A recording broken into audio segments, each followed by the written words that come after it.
Dear friends, आज हम medical मुद्दे को छोड़कर एक कॉमन मुद्दे पर बात करेंगे। हो सकता है कि आप भी इससे कोरिलेट कर पाओ। करोड़ों रुपए विज्ञापनों, चमचमाते बैनरों और मंत्रियों की गाड़ियों के काफलों के साथ निकलने वाले विशाल स्वच्छता रैलियों पर खर्च कर दिए जाते हैं। जी हाँ, केंद्र और राज्य सरकारों द्वारा स्वच्छता अभियानों और की ओर सूचना और प्रसारण के नाम पर करोड़ों रुपए से अधिक की राशि पानी की तरह बहा दी जाती है। मंच सजते हैं, कैमरे चमकते हैं और बड़े बड़े दावों की झड़ी लग जाती है। लेकिन जैसे ही ये हाई प्रोफाइल मीटिंग्स, फंक्शंस ख़त्म होते हैं तो पीछे क्या छूट जाता है?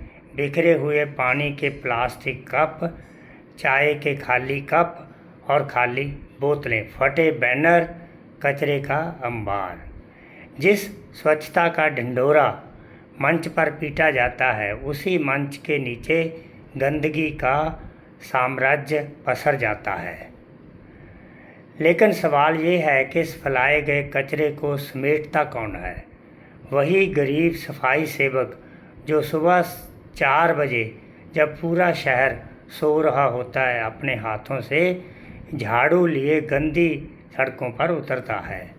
भारत में लगभग 50 लाख शहरी सफाई कर्मचारी बिना किसी सुरक्षा किट के, पीपीई के, बिना दस्ताने, बिना मास्क के सीधे मौत के मुंह में उतरते हैं।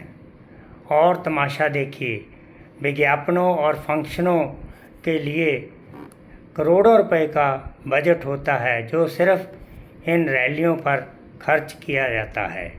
इन सफाई सेवकों की न्यूनतम दिहाड़ी, मिनिमम वेजेस, स्वास्थ्य बीमा, पक्के रोजगार की तो सरकारी खजाना अचानक खाली हो जाता है।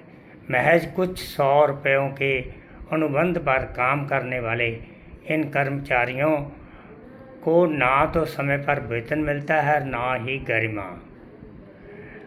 अक्सर ही सफाई सेवक कहते हैं कि जब कोई ऐसा फंक्शन होता है तो चाय पीकर लोग कप हमारी ओर फेंक देते हैं कि लो, उठा लो इनको।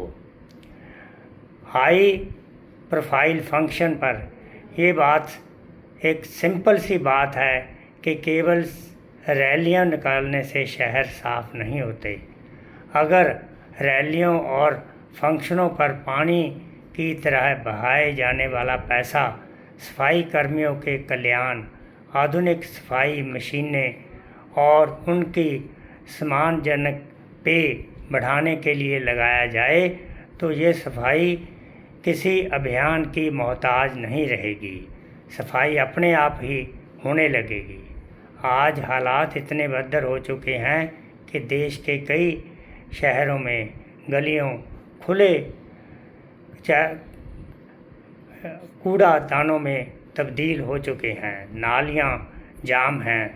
सड़ता हुआ कचरा बीमारियों को न्योता दे रहा है। स्थिति ये आ गई है कि एपिडेमिक का तक डर हो चुका है। हम एक ऐसी मुहाम पर खड़े हैं जहां लापरवाही की कीमत इंसानी जानें देकर चुकानी पड़ सकती है। अब समा आ गया है कि इस खोखलेपन के खिलाफ आवाज़ उठाई जाए और यही पैसा जो विज्ञापनों, रैलियों के ऊपर खर्च किया जाता है, ये इन गरीब सफाई सेवकों के भलाई और इनके जायज़ डिमांड्स के ऊपर खर्च किया जाए। Think over it. Thank you.